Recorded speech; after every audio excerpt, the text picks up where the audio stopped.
Bom, galera, vamos terminar o Max Weber, porque eu deixei essa segunda parte agora, senão ia ficar bem maçante o negócio pra vocês, pra mim ia dar um vídeo mó grande, tá ligado?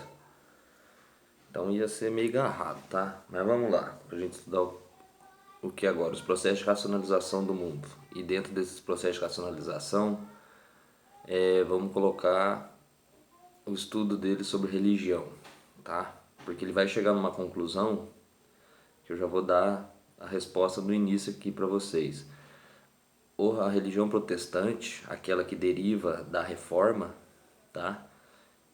É que vai contribuir decisivamente no desenvolvimento do capitalismo. O Max Weber demorou muito para chegar nesse tipo de conclusão e está na obra dele que chama Ética Protestante e Espírito do Capitalismo, que provavelmente é a mais conhecida dele, tá?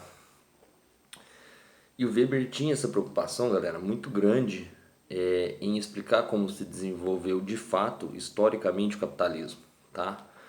E essa conclusão dele, ela vai inverter o Marx, tipo, ao contrário, né? Porque lembra, o Marx a gente tem uma infraestrutura chamada capitalismo, né?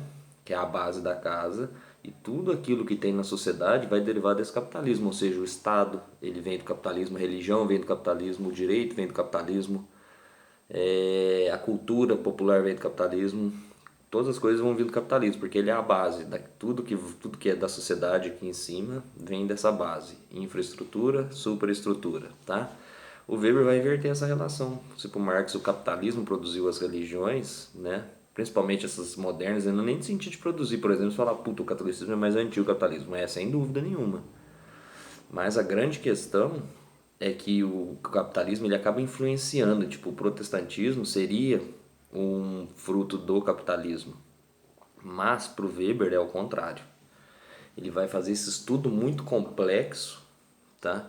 Partindo da seguinte questão: como surgiu o capitalismo, né? Quais foram as condições que propiciaram o seu desenvolvimento? E aí é que tá. Pro Weber, que é realmente um puto intelectual, porque o cara leu tudo, e isso aí é verdade, o cara leu muita coisa, galera. Ele vai perguntar como surgiu, por que surgiu e onde surgiu. Isso vai demandar anos de estudo, né? E aí ele vai passando por um processo de eliminação, tá?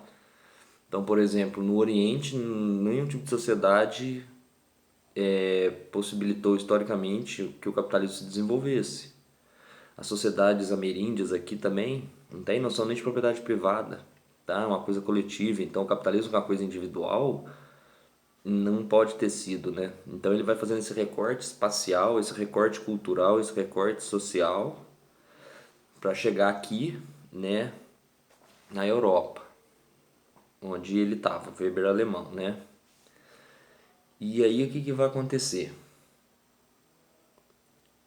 Ele vai começar a perceber o que algumas coisas religiosas, aspectos religiosos nos burgueses da época dele, tá? E aí ele começou a perceber que muitos desses empresários, sejam sejam em uma sociedade em que eles são em maior número, sejam no que são em menor número, eles podem ser ricos ou eles podem ser pobres, independentemente da condição, esses empresários carregavam uma mentalidade capitalista, e essa mentalidade capitalista estava vinculada com a religião deles, que era o que? O protestantismo, lá do Lutero. Tá? Então o Weber ele tem lá na Ética Protestante do Espírito do Capitalismo ele já tem um ponto, né, de base para a tese dele, de que o protestantismo desenvolveu ou contribuiu decisivamente para o desenvolvimento do capitalismo. Mas aí vai ter um outro ponto, porque o protestantismo não é uma coisa só. E aí ele vai fazer novamente a análise e filtro, tá? Então, não poderia ser, por exemplo, luteranismo, galera, tá? E aí ele vai começar a perceber o que? Que existe uma ética religiosa do trabalho nesses protestantes, que é o que? Trabalho, trabalho, trabalho, cumpra a sua missão do dia, cumpra a sua tarefa, que Deus vai te recompensar no final. Então, o trabalho é um dado importante, tá? Cumpra a sua tarefa que Deus vai te recompensar. Essa ótica do capitalismo que tem hoje, naquelas frasinhas do tipo Deus ajuda quem cedo madruga, tá? É a questão central dessa ética protestante. Trabalhe, trabalhe, trabalhe, trabalhe, trabalhe e cumpra a sua tarefa diária e ponto. Deus vai te recompensar. E essa mentalidade dessa galera da época do capitalismo, né, e que é de hoje também, e que era da época do Weber, eles tinham uma perspectiva do que? De condenação do ócio, do luxo, da perda de tempo e da preguiça. Né? Tipo, é só trabalho. E se a gente analisar, e eu analiso muito isso, eu vejo isso muito presente aqui no Brasil, muitas religiões protestantes, né, sejam as pentecostais, neopentecostais, enfim, sempre tem essa coisa do não perder tempo, não fica na rua, trabalhe, trabalhe, trabalhe, trabalhe, sem preguiça, sem diversão, o negócio é casa, trabalho, ganhar dinheiro. Então é uma pegada assim, ó, muito nessa perspectiva que o Weber está observando. Então você tem também, né, uma dedicação religiosa ao trabalho. Tá? Quando o êxito, né, quando você trabalha muito e consegue, esse êxito, né, a recompensa, significa o quê? A manifestação da graça divina. Ou seja, quanto mais eu trabalho, mais eu lucro, mais eu invisto na minha empresa, porque eu não posso ficar gastando com rolê, mais significa que Deus está presente comigo, tá? E esse lucro, obviamente, que tem que ser investido para gerar mais dinheiro. E quanto mais crescimento, mais Deus perto. Quanto mais crescimento, mais Deus. Mais trabalho, mais crescimento, mais Deus. Essa é a grande ótica religiosa no capitalismo que vai fazer ele se desenvolver. E ele pega como parâmetro, só para vocês terem uma ideia, um dos caras que foram vinculados à independência dos Estados Unidos, que é o Benjamin Franklin. Esse cara, pelo menos é atribuído a ele a frase tempo é dinheiro. Essa é uma frase que representa muito essa pegada calvinista, porque ele era calvinista. Então não gaste seu tempo com qualquer coisa. Use o seu tempo para ganhar dinheiro. E é esse espírito que os Estados Unidos cresce. Por isso que lá o liberalismo se desenvolve de uma forma mais acentuada. Inclusive é parte da visão de mundo deles. Né? A ideia de liberdade deles é uma ideia de liberdade econômica. Tá? É lógico que, tipo assim, os Estados Unidos, pra gente entender os Estados Unidos, a gente tem que pegar o Locke, John Locke, e pegar o calvinismo. Aí a gente consegue misturar essas duas coisas, do liberalismo político, o liberalismo econômico e a questão religiosa. Mas vamos continuar, galera, porque senão fica muito, o vídeo se estende demais e a ideia justamente não é essa, né? Porque a gente está na mesma aula. Então, beleza, a gente tem uma ética calvinista, portanto, tá? Que o Weber chegou. Não pode ser o Lutero, tá? Porque a vocação dele, a ideia de vocação do luteranismo não pode levar ao capitalismo, mas essa vocação religiosa vinculada ao trabalho, que tem a ver com dinheiro e com lucro, ela, sendo calvinista, ela leva ao capitalismo. Então, a ideia do Weber, no fim das contas, a teoria dele é que o calvinismo contribuiu de forma bem grande e fundamental na construção do capitalismo, o desenvolvimento da mentalidade capitalista, né, do espírito capitalismo de lucrar. E aí, isso é o estado da graça, quando você ganha muito, quando você ganha muito, lucra e isso prova que Deus está com você, você entra num estado de graça, tá? E essa é a vocação religiosa, tá? Ganhar dinheiro. Então a gente tem o que, galera? Um racionalismo econômico no Weber, né? Que o ir para o céu no calvinismo, a ideia de salvação, ela é estritamente racional. E ela é racional no sentido de trabalhe e lucre. É extremamente racionalizante. E essa é a grande pegada do Weber, tá, galera? Quando ele vai nos estudos do Weber sobre o mundo moderno, seja no campo da política, seja no campo da sociologia, seja no campo da economia, porque o Weber, tanto quanto o Marx, é um cara muito é muito intelectual, o cara leu demais, o cara sabe demais. Então tem trabalho em várias áreas. Só que pro Weber, né, quando a gente está pensando em modernidade, esse mundo moderno, do qual o capitalismo faz parte, o Weber vai tratar esse mundo moderno, a modernidade que é uma cultura, tá? Modernidade não é tempo histórico, modernidade são práticas culturais, visões de mundo. Para ele essa modernidade tem tudo a ver com a palavra que chama racionalização. E ela vai acontecer pós-Idade Média, obviamente. O que é a racionalização do mundo? A racionalidade, enquanto forma de explicação das coisas, ela vai ganhando espaço, ao passo que a religião, que na Idade Média era a grande ferramenta de explicação das coisas, ela vai perdendo espaço. Então, razão sobe, religião desce em termos explicativos das coisas. Isso, para o Weber, é a racionalização, tá? Então, para vocês lembrarem o que é modernidade para o Weber, só lembrar da palavrinha racionalização, tá? Então, a razão sobe e as explicações religiosas vão perdendo espaço, né? E aqui a gente está discutindo ciência, galera. Onde a ciência chega, alguma explicação mágica, mística, sobrenatural, ela desaparece. Então, o Weber vai chamar isso do quê? De desencantamento do mundo. Guardem bem isso, porque é um conceito. O processo de racionalização, ele vai matando mitos, vai matando deuses, vai matando explicações sobrenaturais, sabe? Do tipo assim, ó, sai uma mancha na janela. Isso eu já vi várias vezes no Brasil, alguns anos atrás. Saía tipo mancha na janela. Ah, não tô vendo a Nossa Senhora na minha janela, meu ouvido tá abençoado, não sei o que. A ciência vem para falar o quê? Para desencantar essa visão de mundo e falar, não, não é a Nossa Senhora, isso não é um milagre. Isso chama-se oxidação. Isso é um exemplo de desencantamento do mundo, galera. Então, né, a gente tem esse conceito que é extremamente importante. Outro ponto da racionalização do mundo, que tem a ver com o capitalismo, com o desencantamento do mundo e com a racionalização como explicação, a razão como centro das explicações, é a secularização, que é o que? É uma perda de poder político, e isso ele está falando, obviamente, nessa temporalidade, a Igreja Católica, ela está perdendo poder político na sua relação com o Estado. A religião ela perde importância na área da política, né? Por exemplo, a gente pega século XVI, colonização da América, pessoal.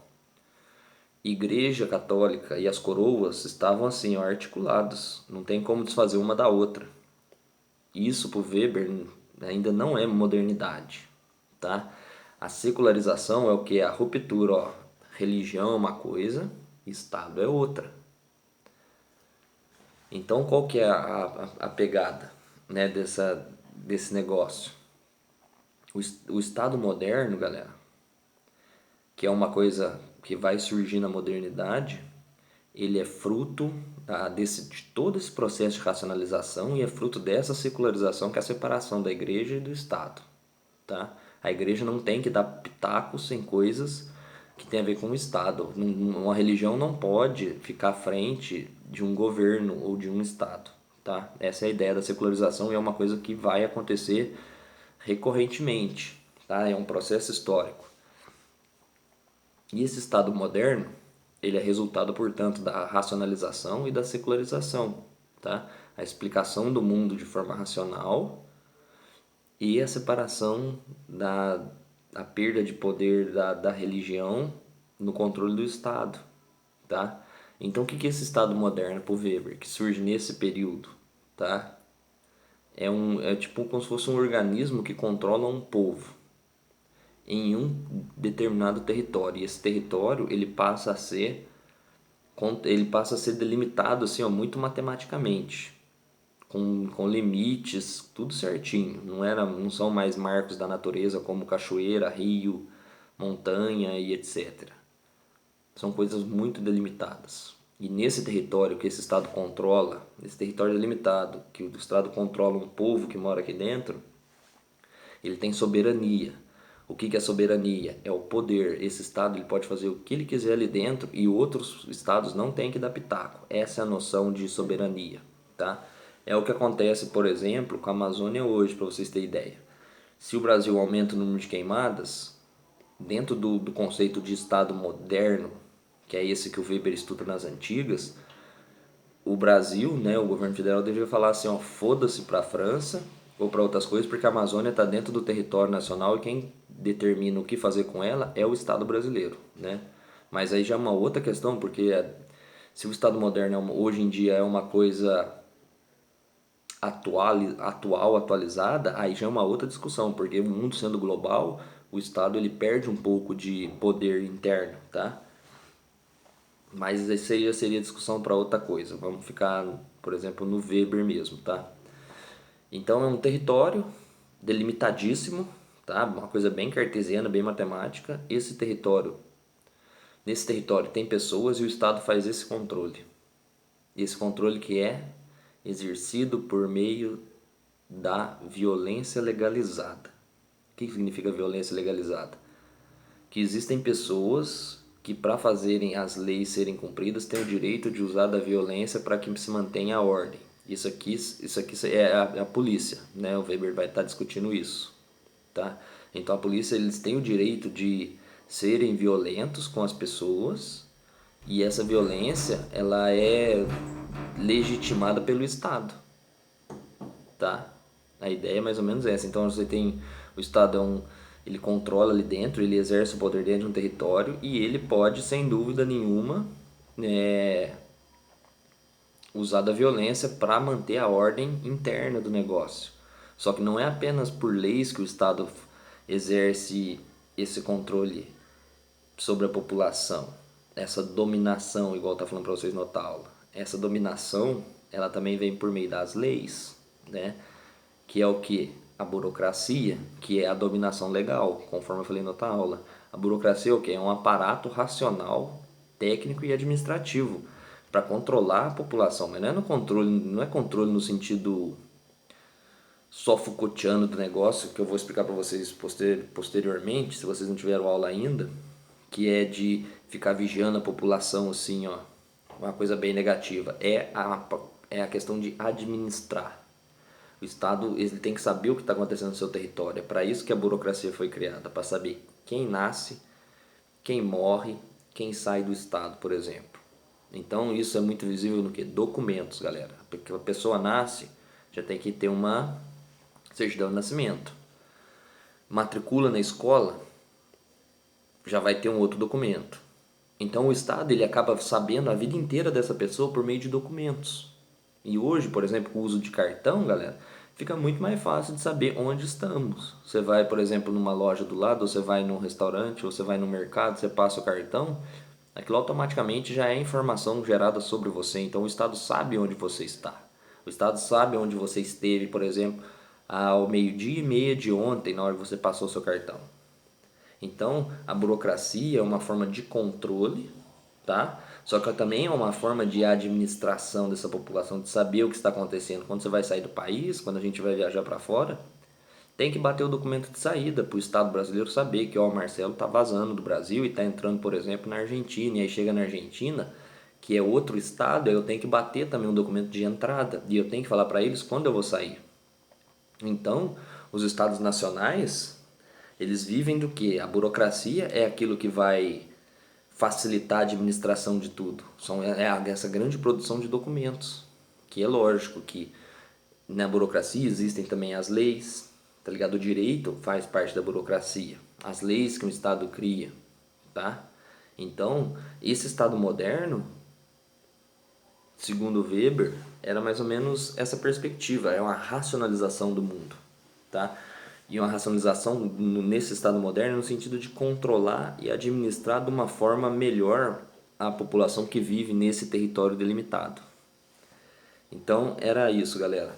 Deu quase o memorário da outra aula, mas enfim, né? O Weber é muito complexo e tem muito mais coisa para falar dele ainda, mas não tem jeito, a gente tem que tocar a matéria, né? Mas enfim, pessoal, é isso aí.